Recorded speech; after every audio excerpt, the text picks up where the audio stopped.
Hello, everyone. Good morning, and welcome to our NEEP Ready, Set, Scale webinar on modern rate design for a resilient grid. My name is Erin Cosgrove. I'm the Director of Policy and Programs here at NEEP, and I'll be hosting the webinar this morning.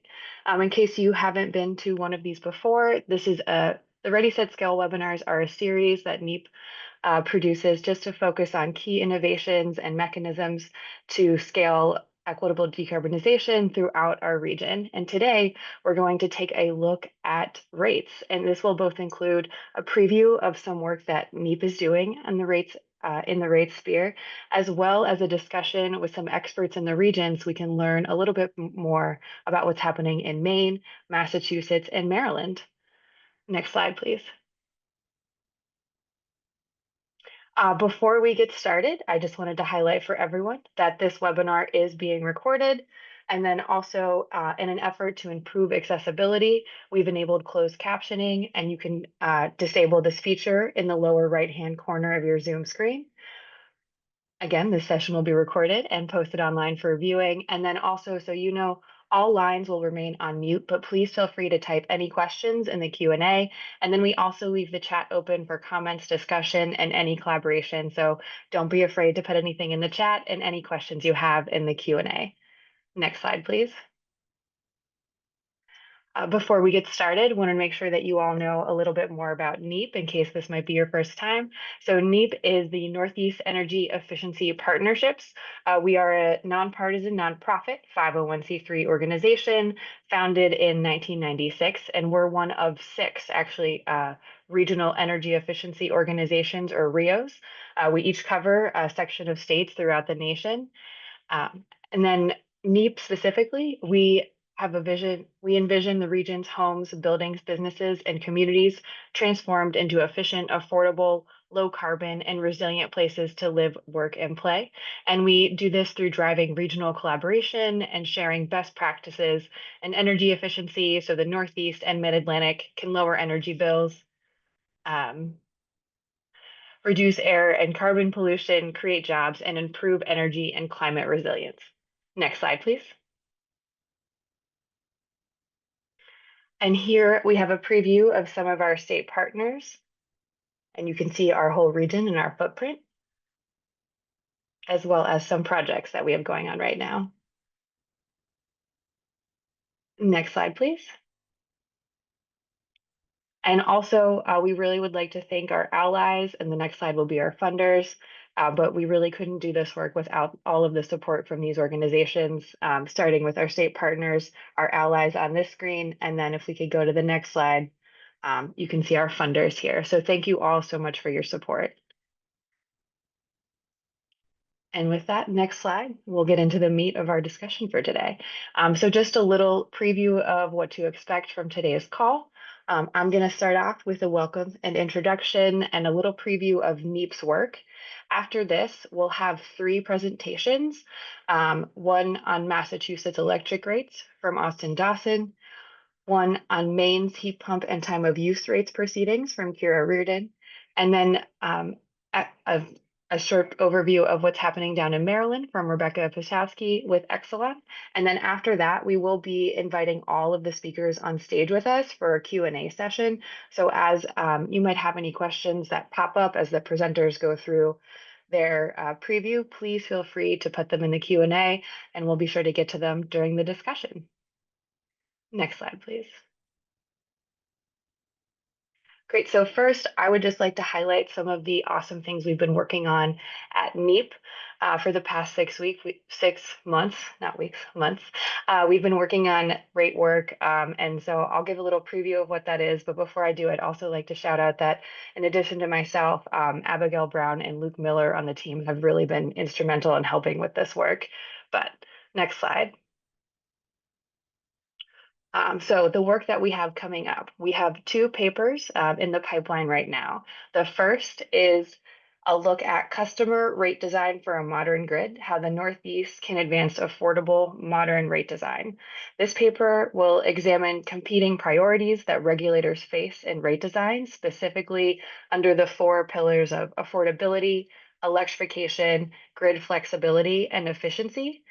We also will define what rate design options we see in a kind of landscape overview and outline recommendation and considerations for states who are looking to modernize their rate structure and achieve one or many of those four competing goals that I outlined. And we expect this paper to be released in early December 2025.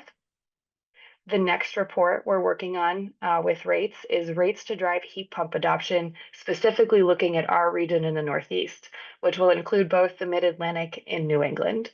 And this paper explores how to modernize rates to align costs with adoption of heat pumps, including seasonal heat pump rates, demand charges, time of use rates, and block charges.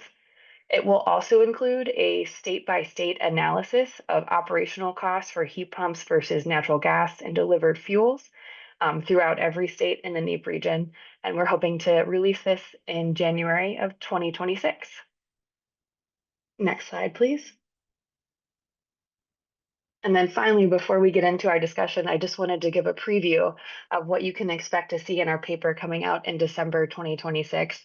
So this is from the Customer Rate Design for a Modern Grid, how the Northeast can advance affordable modern rate design. And as you can see here, this paper breaks down the different components of rates to identify where regulators and utilities can adjust rates and how they can adjust them. On the slide in front of you here, we have plus signs, which kind of walk through what we look at as the three main components of rate design. We have we have fixed charges and volumetric charges, which are the core components you see of rates, and then an optional third component, which is a demand charge, which we're happy to go into on this call.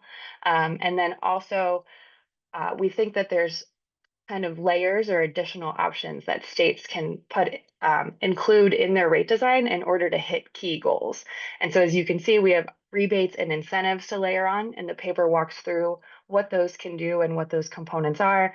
And then finally, we really we included at the last part what we like to call kind of a lens. So you have all of these different rate design options, and then you can also decide to either specifically target them for electric technology owners, which might adjust some parts of the volumetric charge, or you can specifically target them also for low-income customers, which might mean adjusting fixed charges or volumetric charges, or also just layering a discount rate on top of everything. And the paper walks through all of these different components and then also outlines considerations for those four pillars that I talked about earlier of electrification, efficiency, demand response or grid flexibility, and affordability. And we are hoping that this will be a very useful document for the region, especially as more states are looking at how to update their rate design. And again, this will be coming out in early December. Next slide, please. And with that, we can now get into our discussion on modern rate design for a resilient grid. So as I mentioned, we'll have three presenters here who will give us a preview of what they see happening in their states or utility territories. And then we'll go into an open discussion. So if you have any questions as the presenters are discussing what's happening in their region, please feel free to put them in the Q&A. And with that, I'll ask Austin Dawson to join us on screen and do a short introduction before you dive into your slides. Excellent. Thank you to Erin and NEEP for having me at this important conversation. As Erin mentioned, my name is Austin Dawson, and I work at the Massachusetts Department of Energy Resources as the Deputy Director of Energy Supply and Rates. And in that work, I help manage a portfolio of procuring large-scale renewable and clean energy and associated transmission and other attributes. But more relevant today, I lead up our work on rates and rate making. So in the next slide, I just will give a brief overview of the many ways in which Massachusetts has already shepherded in new and exciting electric rates, as well as forthcoming work that is on the horizon.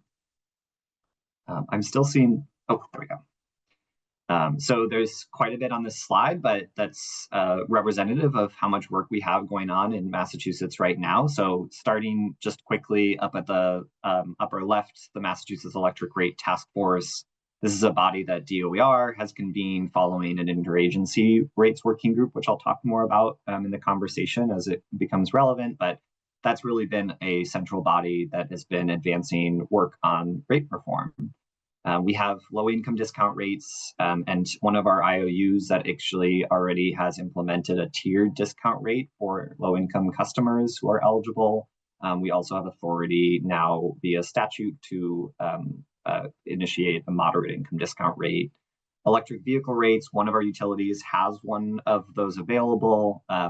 The other two utilities are offering demand charge alternative rates for commercial customers. But really what we are looking toward the future at is a deployment widespread of advanced metering infrastructure, or AMI, that will allow time-varying rates for all customers, not just those with particular end uses or DERs. And we see that as being a valuable next step to advance both supply and distribution and transmission rates. So those are the two on the bottom there. So that interagency rates working group, the IRWG, recommended time-varying nature of both supply and delivery, and so you see those are items that the task force has been digging into deeper. And then finally, the left two sides here, you see work that we've been doing to propose a policy fixed charge and proposal within an energy affordability bill filed by our governor around promoting equitable recovery of those public benefits programs, while also maintaining an efficient price signal for existing customers. And then finally, a very exciting development for this winter, starting already here in November, the seasonal heat pump rates, which again, we'll talk about more today, but those are now offered across all three of our investor-owned utilities, which provides a lower delivery rate for customers who have heat pumps in their homes.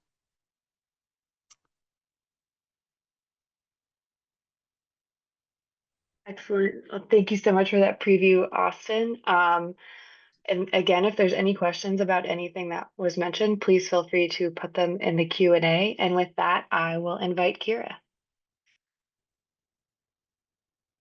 Great, thanks, Erin. Good morning, everyone. My name is Kiera Reardon. I'm the Senior Regulatory Analyst with the Maine Department of Energy Resources.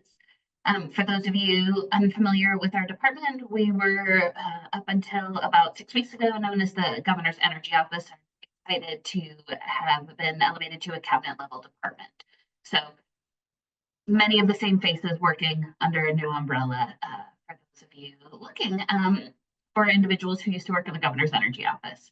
And my role here primarily focuses on engagement before the Maine Public Utilities Commission in a variety of regulatory proceedings, as well as working on interconnection issues. And with our utilities, our two investor-owned utilities in Maine are developing their first integrated grid plans, which will be submitted in January. And so those are the key areas in which I am working on a daily basis. So with that, I'll jump in on what we have going on in Maine on the next slide. Thank you. So it's a really exciting opportunity to be working in the energy space in Maine right now. We have a number of pilot projects wrapping up, a number of modernization strategies underway for various transmission, distribution, and supply rates for all rate classes, as well as development of alternative electric rates. So as most of you know, the Public Utilities Commission in our state, as well as likely yours, is where a number of these conversations take place. Currently, we have an open investigation that's spun out of an inquiry looking at the options and practicality of implementing a supply time of use rate for the residential class. And we have a number of open questions that we'll dig into later in the panel discussion, I'm sure. But also rate case engagement, which is where we have an opportunity to really look at and examine rate design implemented by our utility. And jumping over to the opposite side of the slide, some of the pilot projects that we are seeing actually came out of recent rate case proceedings and other proceedings. So we're wrapping up 2 pilot residential seasonal rates for central Maine power customers. These rates were developed with stakeholder input and have two different mechanisms for seasonal heat pump use. And that data is currently being analyzed. We're really excited to hear what comes out of that pilot study, so that we can develop a more effective rate, should that be what the data shows is the right next step. Also, we're on the cusp of modernizing our low-income assistance program. Maine is slightly unique in that we run a statewide low-income assistance program where the statewide need is assessed across all electric utilities and then apportioned back out based on enrollment. And to date, we have done that through a lump sum model and annual or biannual allocation to residential accounts. And our two investor-owned utilities are looking at transitioning to a monthly model in October of 2026. The fine details of that are still in the works through rulemaking, but it's looking like it will be either a monthly credit or a monthly discount model for customers to keep their bills affordable year round. Additionally, we have multiple venues for discussion of these things. Like I said, the PUC dockets, an electric ratepayer advisory council that our Office of the Public Advocate leads, and numerous engaged stakeholders across the utility sector. Also, EV charging rates offered through our investor-owned utilities. So a lot to jump into, and I'm sure we'll go into these things in more detail as we progress. Thanks, Erin. Great, thank you so much, Kiera. And again, I'll plug the Q&A if there's any questions that came up, as all of those different rate design options were discussed in both Massachusetts and Maine.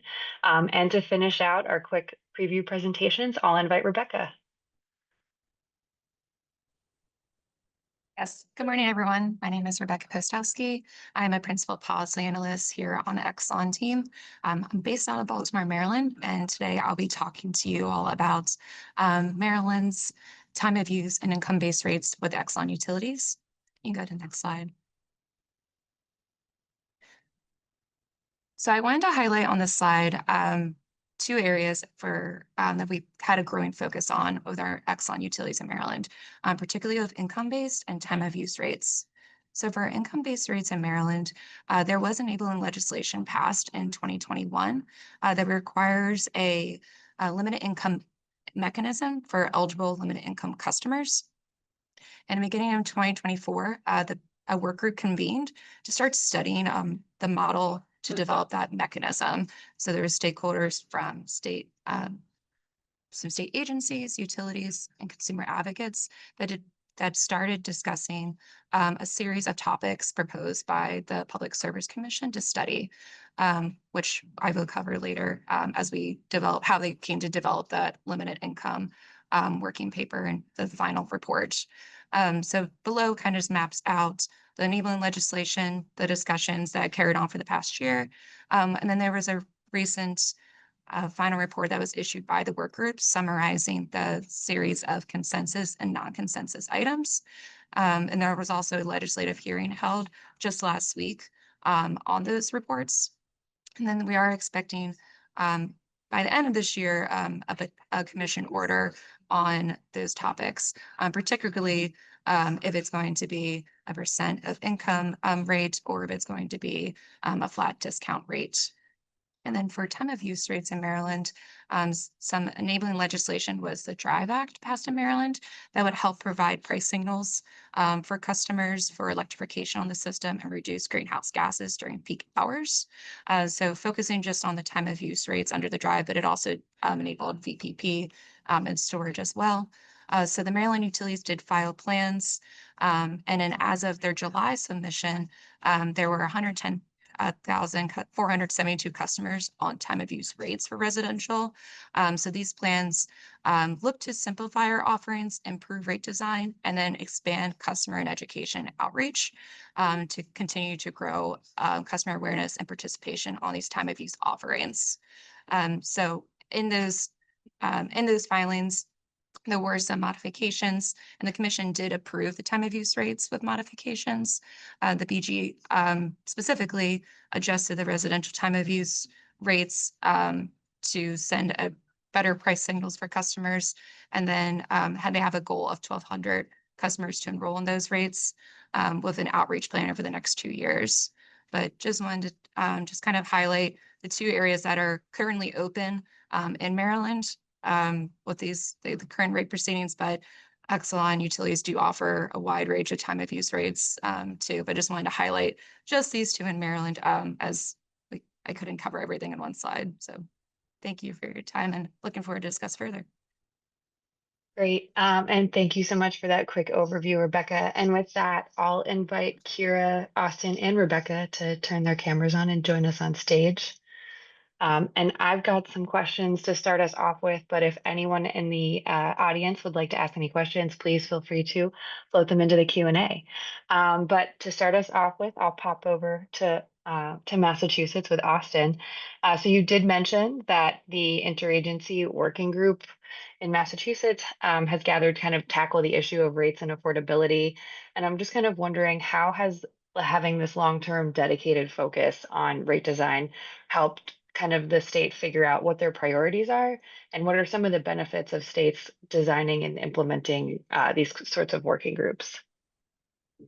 Yeah, I think it was really foundational to our work on rates. I think if anybody's in this field, they know and or new, they know that rates issues can be really complex, and they also are unique in that they impact us all. We're all electric ratepayers in some form or fashion. And so when Massachusetts set out to establish this interagency rates working group, or IRWG, in late 2023, which feels like forever ago now, and is in fact at least 2 years, it did afford us, I think, an opportunity for at least 3 benefits that I'd highlight in response to your question. It allowed us to dedicate staff and agency time and efforts. It allowed us to focus our analysis and studies on particular solutions. I think it's easy in the world of rates to come to 100 different reasonable conclusions of 100 reasonable minds. And also it allowed us to instill robust stakeholder engagement throughout. So maybe just a tad bit on each of those. The IRWG represented not only DOER, but also the Executive Office of Energy and Environmental Affairs, our Clean Energy Center, as well as our Attorney General's Office, who's statutorily our ratepayer advocate in the Commonwealth.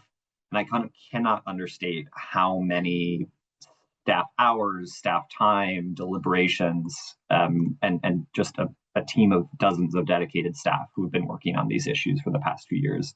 And that's really, I think, one part of the success of this work, is that there's dedicated time and staff hours. We do a lot with what little we have, and there's always more work to go around. And so carving this out as a priority it's definitely been essential. The IRWG was also formed to advance near and long-term electric rate designs, so supported by a consultant in energy and environmental economics that helped provide some analysis and detailed structure and focus on options before us. Again, there's hundreds of ways to approach this issue, and so in some ways you have to narrow the focus so that you can get good work done without spinning your wheels for too long. And a lot of that was helped and aided by the fact that we really started off with an intent to engage stakeholders and bring them with us through the process and let their feedback and input inform ultimately what became our recommendations. And so we hosted throughout 2024 dozens of presentations, stakeholder sessions, workshops that engaged with stakeholders and ultimately informed and made a better end product in the recommendations that were issued late 2024 and early 2025. Yes, and I can also, as an attendee of some of the rates working group, it's been very informative and very insightful. So it's been great to see. Thank you. I maybe we'll pop over to Maine, Kiera. I believe there was prior to the time of use docket that's happening right now, initial investigation into it to inform recommendations, and wondering if you wanted to speak a little bit about that and how that helped kind of the state identify their goals and narrow down what they wanted to see happen in rates. Yeah, absolutely. Thanks, Erin. So To level set right now, in Maine, the default delivery rate for residential customers is a flat volumetric rate. There are optional time of use rates available for customers on the delivery side through the investor-owned utilities, Central Maine Power and Versa Power. But for supply, there are currently no time of use rates offered by any supplier, competitive or default option in Maine that we're aware of.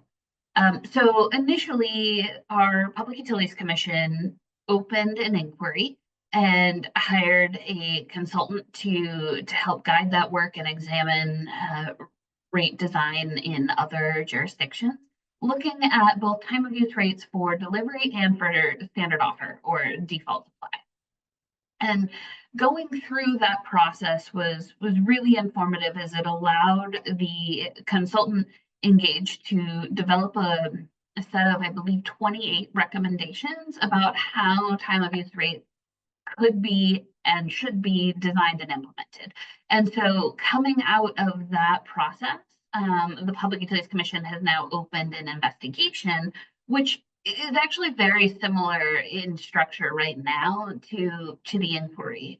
The commission has taken the opportunity to develop 3 straw proposals from those recommendations, looking at a number of, well, 3 different ways to implement time of use supply offerings for the residential market.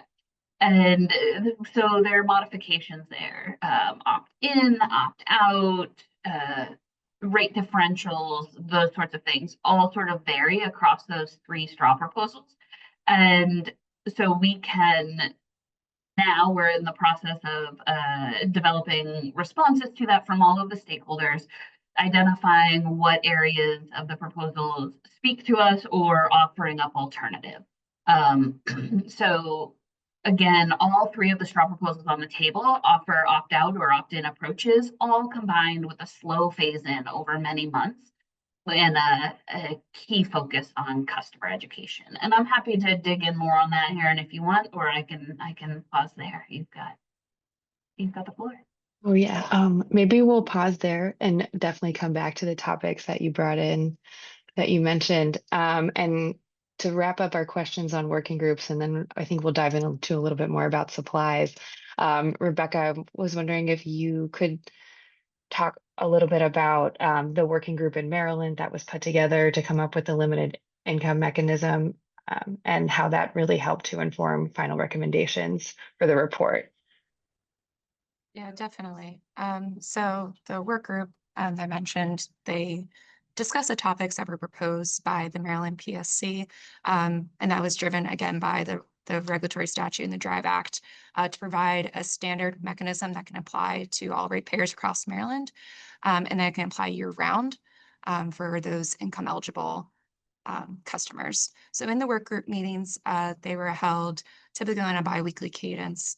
In the first couple of meetings that we discussed that the Maryland Office of Home Energy Performance, that served as a great category that we can align the income-based mechanism. And then because that helps with the utility customers for ease and the customer access. And then also just coordinate those benefits with existing programs too, like Empower Maryland. So we did discuss those categories. And once you can build off of there, then it can address the other topics that were recommended by the commission, which the work group leader did summarize in this recent October of the series of consensus and non-consensus items that need to be determined by the commission. But I can give like a high level summary that there was alignment that it will be a rider or surcharge on a bill, so not an additional rate class. And then cost recovery for it will be a surcharge by all non-benefiting customers with a proposed soft cap of like $2 to $4 up to the commission. But there is still non-consensus items, whether it would be a flat or a discount charge. So the Exelon utilities, we are supportive of just the mechanism overall, but do give a preference to a % of rate discount approach as it aligns the benefits with the customer's usage, and then ensures that proportional bill impacts are benefiting across the levels, and also helps produce potential carryover of credits that can complicate reconciliation process. So The proposed approach is year-round for also, and the implementation costs by the Maryland Exelon utilities are similar costs between a flat or a discount credit, but we are also looking into ways for if any estimates need to be, especially after the last legislative hearing, which was held last week.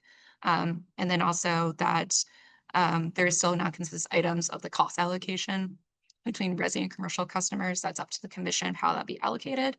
But the work group leader did also recommend a phase 2 of the work group process to address some of these items too, especially of data and reporting and the customer outreach plans as well. So more to come probably. And the work group has been a great avenue to convene all these stakeholders, like I mentioned, across state agencies and utilities and advocates to come together to address affordability for our customers. Great, thank you. Thank you all for the discussion of kind of the engagement that you've seen. And as you saw, as we talked through all those many topics that all the working groups touch on, we had a few questions come into the chat. So I'll dive into those right now. And then we can get back to other questions I have. But first off, we had a question that says, I'm curious if speakers have any thoughts on what role competitive energy suppliers can play in rate design initiatives. They are a large portion of the bill, and their ability to be flexible can be helpful in some ways, but fixed price approach that is often offered to residential customers might not be helpful for optimal outcomes. So kind of curious how they entered into these conversations. And I think we'll definitely probably start out with you in Maine, Kiera. But just to level set for everyone on the call, we're talking about, I want to make sure, competitive energy suppliers. And the reason we're talking about this is that all of the states that are represented here are deregulated states, which means there's different charges for transmission, distribution, and supply costs. Utilities, for the most part, control and make income off the distribution and transmission.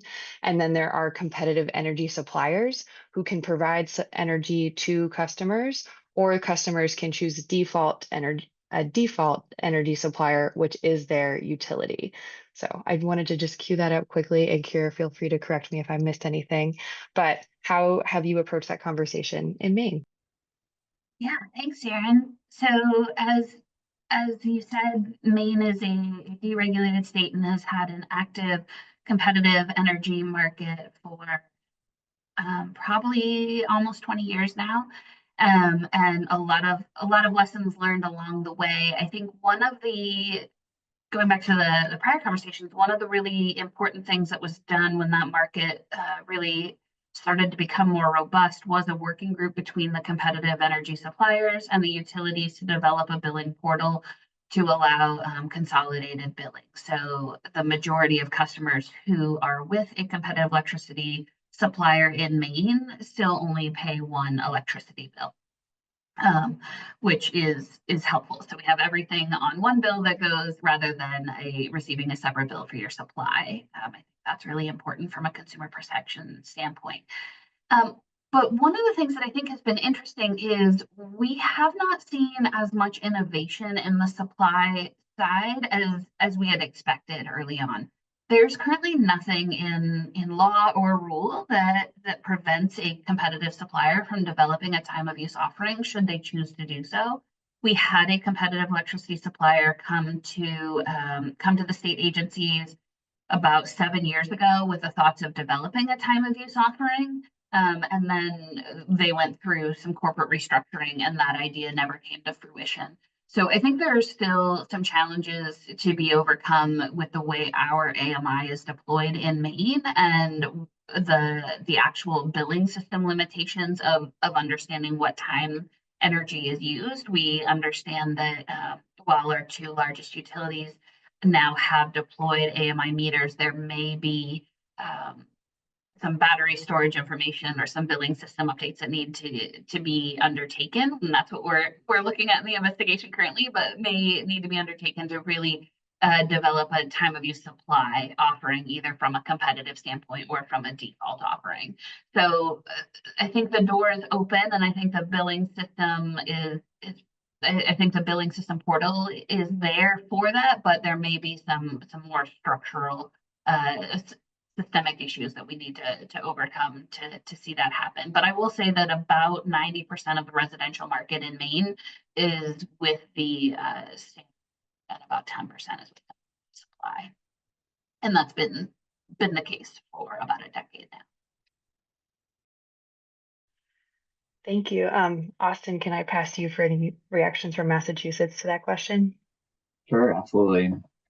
So similar to Maine, we have a robust market of competitive suppliers offering products to customers for their supply portion of their bills. It's actually predominantly, though, for mass market customers being, residential customers, that actually happens principally through municipal aggregations, which have really taken off. And so just generally for folks who aren't familiar with municipal aggregations, or sometimes they'll be referred to as community choice aggregations, essentially, it's a means by which your community is contracting for an electric supply through itself and providing supply service in particular to its customers, whether they be residents or businesses in that community. And so we see actually for residential customers in Massachusetts, probably about 75 to 80% of customers who are on either a municipal aggregation, receiving supply through their aggregation, or through an individual competitive supplier. So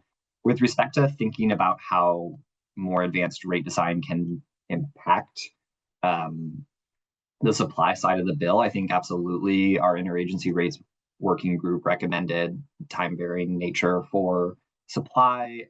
I think that's aided by the fact that there is wholesale energy markets that tell us with pretty granular detail what the cost of energy is. And so certainly we can see a relationship there that could become more efficient if provided to customers to be making choices to shift use, from high price hours to low price hours and reduce the need for expensive peaking generation, et cetera.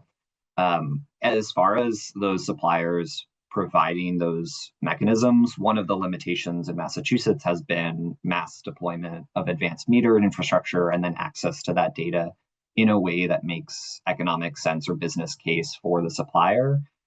Certainly in Massachusetts, our Attorney General's office continues to find that Massachusetts residents are charged more for electricity supply from a competitive supplier contract compared to basic service. And so in the IRWG's recommendations, the IRWG was concerned about the industry's track record of consumer harm and with a likelihood of success in terms of offering these more innovative products. But certainly municipal aggregation represents a unique opportunity to advance those supply rates. They're a growing share of the supply market and offer protection for consumers against some of the predatory practices. But ultimately, there's also proposals within the governor's affordability legislation filed to reform parts of that supply market and putting guardrails on those individual competitive suppliers. And so certainly there's room to grow into a healthy offering of different competitively supplied electricity products or market opportunities to advance the issue of providing more efficient rates. Great. Thank you. And Rebecca, I'd like to pop over to you to get your view from the utility, and then I'll have one add-on to the supply distribution transmission discussion. But Rebecca. Sure. Yeah. I would say in Maryland, Senate Bill 1 was passed in 2024, which does set some limits on competitive suppliers to the SOS cost for residential customers. So that is just some added consumer protection. And there is an time of use SOS rate offering, which those suppliers can leverage. So there are some legislative requirements to address affordability and requirements of matching the SOS rates, which there is a time of use rate.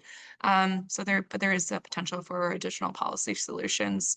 So interested to see if those offerings by third-party suppliers as well, and what we're doing with our investor-owned utilities. So thank you all for that answer, and we'll stick with this topic for one more question, and then I'll pivot us out. But we had a question in the chat, just wondering if states are seeing sufficient difference or variation in hourly energy supply costs to enable meaningful cost differences between peak and non-peak times in TOU rate structures, or is most of the cost difference or savings that enable discounted electrification technology rates, especially when we think about heat pump rates, in the transmission and distribution costs. So I guess where do the costs fluctuate the most? And I guess maybe first is for time of use rates, and then for electrification technology, do we think that's also a supply consideration or more of a transmission and distribution consideration, or both? Would anyone like to take a first crack at the question?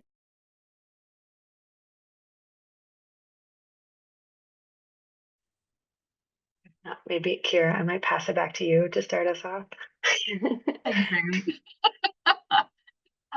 I think that's a great question, and I say that in all honesty because it's a really tricky one to answer. And I mean, clearly none of us jumped off of NEEP. I think that from my perspective, we're trying to balance all of those things. Maine is a rural state with a spread out population, and as we're looking at increased DERs on the system and system investments that need to be made, anything that can be done to shave the peak load and change the constraints on the system will have a trickle down effect and save costs on all of those: transmission, distribution, and supply. And so I think that when I am examining these proposals, I try to look at that holistically to see where we can get the most benefit across all of those rates, because we have seen price changes at a meaningful, impactful level for residential homes across all three sections. And I think that any decision we make has to take all of those into account. And so that's sort of what is informing our position at this time. And I feel like I kind of skirted that because we're still in the early days, but I do think it's important to consider all of those. Thank you for that answer to a very difficult question. Rebecca, wondering if you have any insights to add from your view? Yeah, no, it is a difficult question. It did take me a minute to kind of think about it. So, and then what's difficult about it too is that there's different peaks for our distribution and transmission energy. So there's already some misalignment. And then, but we are the utility, we are looking at our rates to see where there is there enough of a price signal in our time of use rates for customers to shift on and off peak. So that's what we did in our Drive Act refilings for BGE and also in PHI, just looking at shifting the ratios so that there is a big enough price signal because it's not always clear cut on the hourly, but there's opportunities that if there is a big enough price signal that could, and shifting the ratios that could kind of drive the on and off peaks. So the ratios are important. Austin, yeah, would you like to add anything?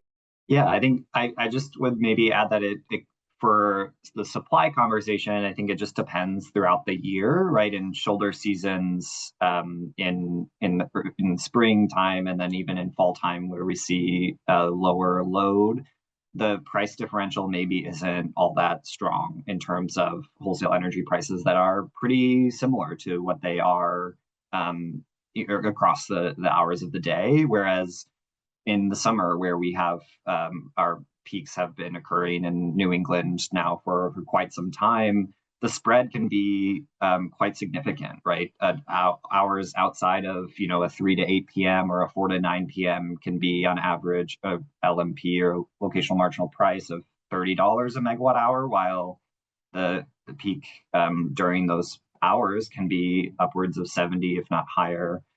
So 2x is, I would say, a decent amount of price separation for that. And to Kiera's point earlier, anything we can do to avoid additional demand during those hours when load is highest and costs are highest, we're saving customers money. We're reducing the need for further development and generation that increasingly has higher upfront costs to build. And so I think that's really where demand flexibility has been key and will continue to grow as an important issue for us to think about. And maybe to wrap this answer up and just to maybe this is not what the questioner has been asking, but I do think that there is part of the reason why the IRWG recommended a supply and delivery side TOU was to be able to reach to a higher peak off-peak differential, right? There's research empirically based about customers' flexibility and responsiveness to time of use rates. I think we lose when we are goal seeking for that particular aspect, because then it can get further away from being cost-based or cost reflective. But I think certainly exposing a larger stack of the rate structure to an on-peak off-peak as necessary is an important tool to have for actually incenting the behavior that we want or need. Great. Thank you for all of those answers to that question. That was great. We'll move into a slightly different area of talking about rates. But we got a question that noted that utilities often note that rates require more granular data and are more expensive and sometimes more administratively burdened to implement. Wondering if you all on this panel foresee any technological innovations or developments that may help ease the burden of collecting or monitoring customer data to realize these rates, or some tools that already exist that could be adopted, or is this just kind of a matter of waiting for AMI to come on for states? So maybe Rebecca, if it's okay if I pop this over to you to start with. Yeah, no, that's a great question. And I think the one way, especially for our tiered income rate design, to kind of address like the administrative burden and also the IT data collection is a good best practice that the Maryland utilities looked at was just partnering with our existing energy assistance agency. So by utilizing the OHEB categories and the data and the verification from our existing agencies, that does help shift the additional data collections or IT processes that would be needed. So that is one way, is just looking at two existing partnerships. And then yes, another way that is just kind of at the core of some of these proposals is this, it does take some IT investments and data and tracking. But I know with Exelon utilities, we are looking for ways to streamline it when we can. I can't honestly speak of specific tools at this time, but I do know that's something especially we're looking at in both these proceedings. So it's a great question and something that is on top of our minds as well. And when AI can be a lever as well, as we'll look to leverage too.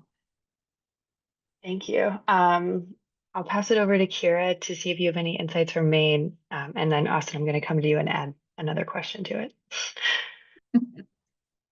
Excellent, thank you. Yeah, I think it's a little bit of we know and we don't know. So Maine is in the fortunate position where our largest utility has had AMI meters in place for a number of years now, and did so in partnership with receiving a federal grant to offset those costs. And then our second largest utility has just finished the implementation of those in the last year, implementation of AMI meters. And so when we're trying to design and develop policy solutions at a statewide level, I think we also have a number of consumer-owned utilities that are working on very small scale and haven't even considered adopting AMI technology yet, right? Like maybe they're excited because they just have the ability to do remote disconnections, right? So really a wide range of technological status within each of our utilities. But I think that's what's so exciting about the stakeholder engagement throughout the inquiry and investigation and the time of use rates. We had a really robust technical case conference at the beginning of this investigation where a number of parties said, if we're looking at the billing system and the meter capabilities to implement a time of use rate, let's also look at making these changes as future-proof as possible and making them flexible enough for different technologies that may be coming on, whether that's virtual power plants, aggregated DERMS, those sorts of things. And so really taking that opportunity to hear, okay, if we're going to be investing in these systems as a state and as ratepayers, what's the best investment of that time? And so we're just entering into that sort of cost benefit analysis. and understanding the capabilities of our billing systems, but are so fortunate to have interested parties who have that forward-looking view and say, let's not just make this change and investment for today and then have to do it again in 2 years before we want to do the next thing. So that's what I know. Well, thank you for that. And then Austin, I would like to pop it over to you, but then also the questioner did ask if there's alternative forms to pay for this sort of infrastructure. So I was wondering if you could, in your answer, also talk a little bit about the policy fixed charges that Massachusetts is looking at in their legislation. Yeah, absolutely. So I think to answer the first question about AMI or other technologies or innovations necessary, I think in Massachusetts, we're in a unique place where the AMI investments maybe have taken a little bit longer than in other jurisdictions, but they are that deployment is happening now and comes at the cost of actually north of $1 billion for ratepayers across the Commonwealth. And so the investments are being made now. There's now also statutory requirement for a central data repository that's forthcoming to allow suppliers to access some of the metering data. And so I think we're at in other jurisdictions when they're thinking about advanced rates and exploring all the large possibilities, they're really hyper-focused on a business case and a cost effectiveness test to see what the cost will be relative to the benefits that can be attained from the advancement of these rates.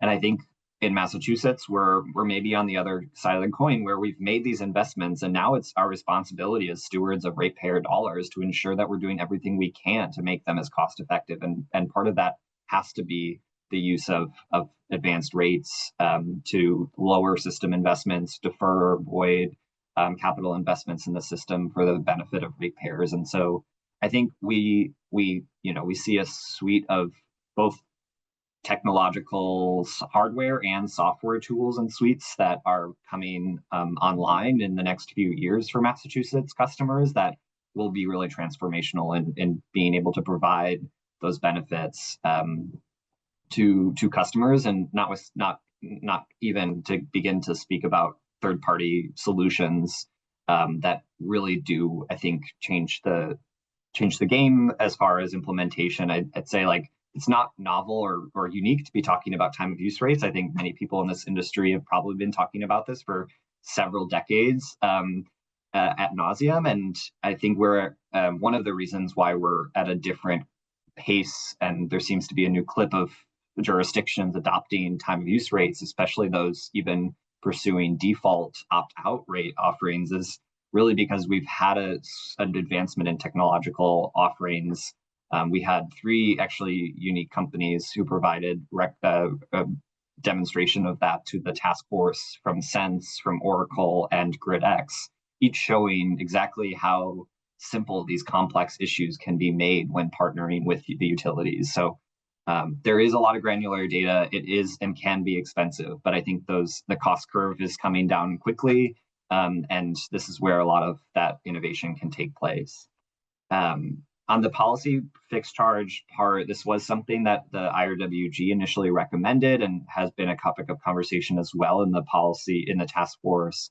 And it just so happens also to be one of the provisions within the affordability bill. But the crux of that issue is that we have a lot of essential climate and affordability programs and offerings that we fund right now through electricity rates.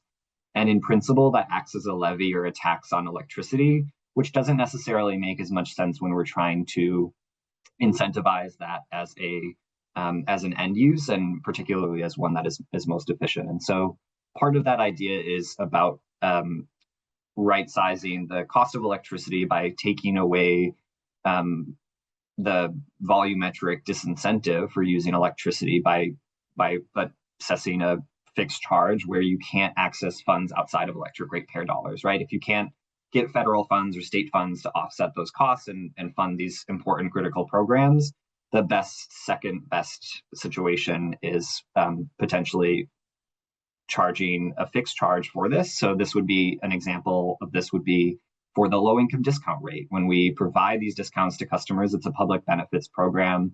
that offers a safety net for all customers who are in need of help. And being able to provide a fixed charge not only creates some level of stability in customers' bills from month to month, it removes or reduces some of the disincentive to use electricity as an end use source, and also starts to provide a bit of an equitable collection, particularly as customers are increasingly using other forms of end uses to reduce their energy use. And so a customer who is able to make all of the upgrades in a deep energy retrofit, or able to put solar on their rooftop, if they're avoiding those per kilowatt hour charges, it means they're contributing less to the low income discount rate and providing that benefit. And so because there are economic and socioeconomic consequences and distributional inequities in some of those other programs that we are working, intently on reducing, we do see that as an opportunity to provide both the necessary funding for these important programs, but also do so in a way that is less inequitable. Yeah, thank you for that answer, and also for expanding a little bit more to talk about that policy and how we can think about making sure that charges are equitable. I think that's a really key part of looking at rates and rate design. We are coming up on the hour much faster than I thought we were going to. So I'm going to just ask one question of the panelists. I'm going to ask for you to just give one the first thing that comes to mind, because we just kind of lightly touched on low income rates, but I also wanted to make sure we talked a little bit about customer engagement and adoption and how you can increase adoption. So I understand there can't be one thing that solves it all, but if there was one recommendation that you'd have to create better customer engagement, whether it's opt-in, opt-out, advertising, simplification of the rate, what would you recommend, and what do you think is key to think about when you think about adoption? And I will wait to see if anyone comes off mute, and then I'm just going to call on people. I guess I can get us started. I think that I talked about some of these really important software tools that have a tremendous opportunity to simplify what is complex. I think sometimes we get in the way of our own selves when it comes to rates because it is so complex. And I think I start with the frame of mind of what is understood now. If you ask most of the population, do they understand their rates? I think they answer no, is my guess. And so if the work that we're doing here and really profound principles of rate design, whether it be customer understanding, simplicity, continuity, each of those can, I think, in similar ways get in the way of our own efforts and work here, because if we hold ourselves to a standard that is not in place today for their existing rates, I think we lose the fight before we get going on this work. And so I think we miss the opportunity to think about how different it looks today than it did 40, 50 years ago in terms of customer education, the tools that make this readily accessible, and simply just don't bother the consumer at all, right? We have an opportunity in the future to really lean into these areas, right? And I think one clear example to me that I think is just a quick one is net metering, right? Customers who deploy solar on their rooftops, I don't think most of them understand the inner workings of net metering. I don't know if anybody fully understands the inner workings of net metering, but all they care about is that their bill is lower from month to month. And that is enough for them. It is enough for us. And so I think we should take that lesson into our conversations on rate design just a little bit more. Thank you for that. Kiera, I saw you come off mute. Yeah, I mean, I have very little to add to the way Austin characterized that, because I think that was just so well said, especially when we saw the increases in competitive electricity suppliers and community solar here in Maine. The phone calls that just flooded all state agencies from customers who, it's electricity. They don't want to think about it, most of them. Right? They want to understand what their bill is going to be, and they want it to make sense. And they don't want to have to know which out of 10 rates is the best one for them and really sit down and think about that. That said, what we have learned through all of those conversations is that the more consumer education, the better. And many special rate design efforts have just lacked, in at least here in Maine, have lacked that coherent messaging and have left customers confused or with limited adoption even. So I just think that anytime we're making a change from the historic norm, these things should be developed, these rates should be developed with an industry-wide educational effort to ensure ideal uptake and utilization. Great, thank you. And Rebecca, last but not least, any final thoughts to add? And thank you all for staying on for an extra 2 minutes. Yes, just quick thoughts. So yes, affordability is just a major top of the line for all of our customers. So definitely affordability, and then education for customers about the rate, and then continuing education as they're on the rate as well. So just for awareness to enroll, and then understanding too if they're shifting their behavior to off peak or on peak, or whether it be if they are funding like a surcharge for the rate mechanism, that they understand the purpose of it. So continuing the outreach, education, and then ultimately promoting affordability.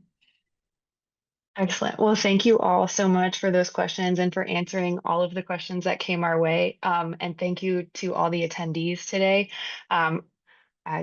I will, I'm going to ask for my coworker to pull up one final slide before we send everyone out, but just wanted to reiterate that we'll have some upcoming NEEP rates resources this December and in January.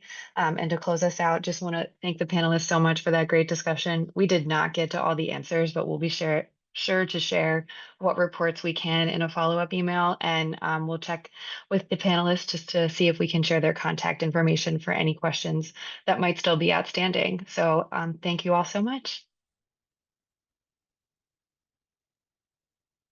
Thank you, Erin. Thanks, NEEP.